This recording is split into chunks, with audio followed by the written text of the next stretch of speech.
Salut à tous, je vous souhaite les meilleurs vœux pour 2022.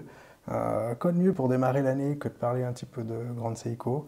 Et j'ai envie de parler un petit peu aujourd'hui de ce que j'aime et de ce que j'aime un petit peu moins aussi à propos des Grandes Seiko, même s'il y a beaucoup plus de choses à aimer qu'à ne pas aimer dans cette marque, qui est très bien positionnée dans son rapport qualité-prix à mon humble avis. Euh, donc ici, j'ai envie de parler en particulier de ce modèle, qui est donc un modèle GMT. C'est la SBGM 227. C'est un modèle qui, à ma connaissance, est vendu uniquement au Japon. On pourra le trouver en ligne aussi sur des sites, mais il faudra la faire venir du Japon. Donc on voit que mon modèle a été pas mal porté, donc elle a pas mal de marques, mais ça en reste néanmoins un très bel objet à porter et j'ai toujours beaucoup de plaisir à la porter, surtout quand je pars en vacances. Donc ici, le modèle SBGM 227, il a le mouvement 9S66, qui est la version GMT du 9S65, qui a 72 heures de réserve de marche, et qui n'est pas un mouvement à high beat, donc c'est un mouvement à 28 800 vibrations par heure. Et la boîte ici fait 39,5 mm de diamètre, on a 14,5 mm d'épaisseur, et on a une distance corne à corne ici de 46,5 mm. Si on tient compte des liens qui sont fixes ici, qui maintiennent le bracelet à la montre, on a une longueur totale de 51 mm. Ce qui n'est pas gênant, hein, parce qu'il y a une belle courbure ici, et le fond ici se met bien sur le poignet, et finalement, avec la courbure, ça se porte très bien sur un poignet tel que le mien, qui fait 18 cm. Donc j'ai envie de commencer par les points que j'aime spécialement chez Grande Seiko, en parlant d'abord des finitions de la boîte, hein, avec toutes ces zones polies et ces zones brossées, donc le fameux polissage Zaratsu qu'on voit plus trop sur ma montre étant donné qu'elle est quand même pas mal marquée, et ces zones brossées qui sont aussi magnifiques dans cette gamme de prix. Et on a aussi des transitions qui sont très belles sur les différentes parties brossées et polies, les transitions qui sont vraiment très nettes et très belles à l'œil. Euh, donc moi je pense que c'est un des éléments qui pousse les gens chez Grande Seiko, avec entre autres le cadran aussi. Les cadrans sont toujours magnifiques chez Grande Seiko. Alors ici c'est vrai qu'on a un cadran qui n'est pas texturé. Les cadrans les plus courants qu'on voit chez Grande Seiko, enfin les modèles qui ont le plus de succès, c'est souvent des cadrans texturés. Ici ce cadran il est lisse et brillant, mais pour moi c'est ce qui fait son charme. C'est vraiment la profondeur de son noir, et puis toujours ces magnifiques index qu'on trouve sur les grandes Seiko, quand on est à la lumière du jour par exemple. C'est toujours spectaculaire de voir les reflets que ces index peuvent donner. Et ici on a vraiment un noir qui est très très profond. J'ai plusieurs autres montres noires dans ma collection, et si je les mets les unes à côté des autres, on a un peu l'impression que les autres finalement sont gris foncé, et que celle-là c'est la seule qui est vraiment noire. Et donc c'est un peu ce qui fait la beauté de ce cadran à mon avis. Euh, Ensuite, ce qui m'a amené à acheter ce modèle, pour ma part, c'est le design de la boîte. J'aime beaucoup ces parties courbées, ces parties brossées, mixées avec ces parties polichées, avec aussi ces gardes pour la couronne que je trouve très beau. Et elle est très anguleuse par endroits, alors que par d'autres endroits, c'est des jolies courbes. Et il y a aussi cette lunette brossée avec l'échelle 24 heures qui me plaisait beaucoup. Euh, Autre point que j'apprécie chez Grande Seiko, et ce qui ne sera peut-être pas le cas de tout le monde si on regarde un peu sur les forums et les différentes revues qu'on peut trouver par exemple sur YouTube, moi c'est le bracelet. J'apprécie beaucoup ce bracelet. Je dirais que son point négatif c'est qu'il fait 19 mm, donc si on a envie de jouer un peu avec d'autres bracelets, il va falloir avoir des bracelets de 19 mm, mais sinon je ne trouve que des qualités. C'est-à-dire qu'il est déjà entièrement brossé sur la surface supérieure. Personnellement, je préfère toujours quand les liens sont entièrement brossés. Il est poli sur les côtés, et il a cette fameuse boucle qu'on retrouve chez Grande Seiko, qui est très simple. Et moi, c'est ce que je trouve qui est vraiment agréable avec cette boucle. C'est qu'elle est très simple, elle s'intègre très bien avec le reste du bracelet, et on a ce magnifique logo poli avec un fond qui est un peu sablé. Et pour moi, c'est du plus bel effet. C'est très peu épais finalement, ça suit bien la suite du bracelet, et c'est sûr qu'on peut lui reprocher d'avoir aucun micro-ajustement pour le poignet, mais par contre d'origine il est livré avec plusieurs demi-liens, donc on arrive quand même à avoir un fit, voilà un demi-lien ici, j'en ai encore un, on arrive à avoir un fit au poignet qui est relativement acceptable, même si la taille de notre poignet tombe un peu entre deux liens. Euh, Et donc, ouais, ce que j'aime aussi beaucoup, c'est le fit que j'ai au poignet. Je vais essayer de vous montrer un petit porté au poignet. Donc, avec mon poignet qui fait 18 cm, donc 7 pouces en mesure anglaise. Donc, voilà.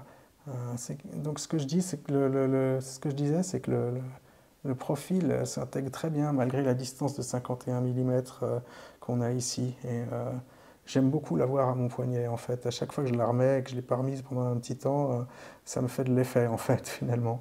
Euh, Maintenant, on va peut-être aborder un peu les points qui, à mon avis, pourraient être améliorés chez Grand Seiko. Alors pour moi, il n'y a rien de rédhibitoire, hein. Sinon, j'aurais pas acheté deux Grand Seiko au cours de mon parcours horloger. C'est bien parce que j'apprécie ces montres. Et d'ailleurs, si vous n'êtes pas d'accord avec les points que je mentionne, n'hésitez pas à le commenter en dessous là, sur la vidéo. Et moi, j'attends vos arguments et je serais très content de les entendre. Donc, moi, ce qui me dérange un petit peu sur cette montre en premier lieu, c'est quand même son épaisseur. Surtout qu'elle a un diamètre assez condensé à 39,5 mm. Et là, on a quand même 14,5 mm d'épaisseur. Et disons que le ratio entre la hauteur et le diamètre est assez important. Et pour moi, ce serait vraiment une bonne amélioration que ces Grand Seiko fassent des mouvements un petit peu plus fins. J'ai entendu dire que le mouvement 9S65 faisait déjà 6 mm d'épaisseur, ce qui est assez épais pour un mouvement à 3 aiguilles et juste une complication date. Et ici, on a probablement une surépaisseur qui est liée à la complication GMT. Une autre chose qui me dérange un petit peu, chez Seiko d'ailleurs, ça se retrouve aussi autant que chez Grand Seiko, c'est le changement de date. Euh, c'est un changement qui se fait d'ailleurs comme sur les Seiko standards, c'est-à-dire qu'il n'y a pas un snap à minuit, la date elle change vraiment, voilà, là on a eu le snap à minuit, mais à partir de 11 heures déjà, même voire 10h30, on a déjà la date qui bouge. Et ça je trouve que c'est aussi quelque chose, j'imagine que ça fait partie de l'architecture des mouvements Grand Seiko, mais c'est bien quelque chose que j'aimerais voir évoluer pour qu'on ait un snap par exemple, je ne sais pas si vous avez déjà eu une zénith dans les mains. Voilà, voilà, on voit que ça prend quand même un certain temps. Moins long que sur une Seiko 5, mais ça prend quand même un certain temps. Si vous avez eu une Zénith dans les mains, vous pouvez peut-être vous faire une idée de ce que c'est un changement de date qui est net et franc à minuit. Euh, Deuxième chose que je ne suis pas entièrement convaincu sur cette montre, troisième chose, c'est les aiguilles. Alors je trouve ces aiguilles magnifiques, elles sont très bien finies. Mais à mes yeux, ce qui fait le charme des grandes Seiko, c'est quand même les aiguilles qu'on peut trouver sur ce modèle. C'est ces aiguilles qui sont plates et polies avec un bord qui est très tranchant, des belles aiguilles dauphines. Et pour moi, c'est vraiment la représentation des modèles grandes Seiko. Et j'aurais préféré avoir finalement ces aiguilles-là que ces aiguilles qui sont différentes en termes de géométrie et qui ont ce trait blanc qu'on retrouve aussi sur les index, qui passe au centre des aiguilles et des index. Et à propos de ces aiguilles et de ces index avec ce trait blanc, un autre petit point négatif que je trouve sur cette montre, c'est qu'elle n'a pas de matériaux photoluminescents. Donc pour une GMT, on s'imagine que c'est une montre qui va s'adresser à des gens qui voyagent beaucoup, qui seront peut-être en déplacement la nuit et qui vont changer de fuseau horaire assez rapidement. Je trouve qu'un matériau photoluminescent ici, ça fait du sens. Et je regrette un petit peu qu'il n'y ait pas cette fonctionnalité sur cette montre. Encore un petit détail qui me dérange pour ma part, c'est la manipulation de la couronne ici. Alors on a un joli pop quand elle sort, le remontage est très doux, hein, comme sur toutes les grandes Seiko, mécaniques donc. Mais par contre, là derrière, on a une espèce de petit escalier qui fait que des fois, quand on tire la couronne, on croit qu'on tire sur la couronne. En fait, on est bloqué sur ce petit escalier. Il faut vraiment faire attention à bien tirer sur la couronne et pas finalement sur la boîte. Les premières fois que j'ai essayé de régler cette montre, j'ai cru qu'il y avait un problème dessus. Je me dis, tiens, la couronne ne veut pas sortir, c'est très embêtant. Mais au final, non, c'est vraiment un petit détail qui serait très facile à régler en termes de design. Il suffirait que la surface soit lisse et qu'on n'ait pas ce petit escalier ici. Et voilà, en ce qui me concerne, je vois vraiment que des bonnes choses à ces montres, surtout pour la gamme de prix dans laquelle elles se situent, en tout cas les grandes Seiko d'entrée de gamme, entre guillemets.